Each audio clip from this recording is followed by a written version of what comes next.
que l'on m'explique l'intérêt, Marie-Lou Berry revient sur les accusations de sa cousine Colline contre Richard Berry. En promotion pour la sortie de Vice Versa 2, à qui elle prête sa voix au personnage Tristesse, Marie-Lou Berry a souhaité s'épancher sur un sujet plus grave dans les colonnes de Femmes Actuelles. Elle est revenue sur les accusations de sa cousine Colline contre Richard Berry. Soutenir la voix des femmes.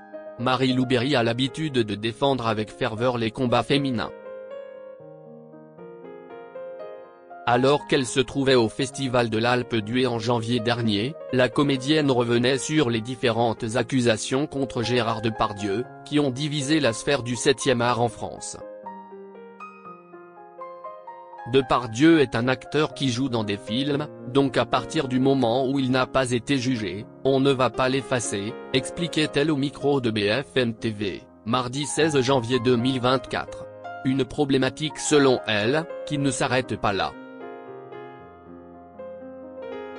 Selon la fille de Philippe Berry et Josiane Balasco, quand l'interprète de l'inspecteur Maigret dans le long-métrage du même nom sera jugé, il ne va plus arriver grand-chose, comme à la plupart des hommes qui tuent des femmes, qui les violentent et qui les agressent.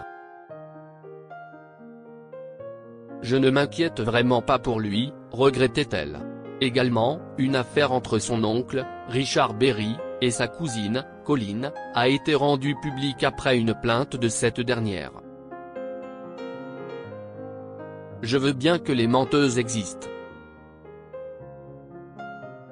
Alors que Marie-Lou Berry s'exprimait pour le numéro de Femmes Actuelles paru en kiosque mardi 11 juin 2024 à propos de la promotion de Vice Versa 2, un film d'animation au cours duquel elle prête sa voix au personnage Tristesse. Elle a tenu à évoquer la plainte pour viol et attouchement de sa cousine envers son père, et oncle de la comédienne, Richard Berry, et son ex-compagne, Jean Manson. J'ai toujours soutenu les femmes qui parlent, car je veux bien que les menteuses existent et je ne pense pas que les femmes soient toutes des saintes, ce n'est pas ce que je dis, mais il y a toujours un intérêt à faire quelque chose, a expliqué la comédienne de 41 ans, sûre de sa position. Selon elle, l'idée qu'une femme mente sur des faits aussi graves est absurde.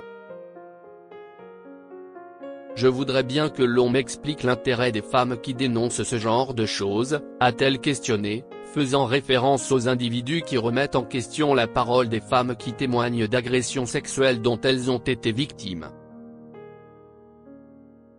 Une prise de position claire qui ne laisse personne dans l'ambiguïté.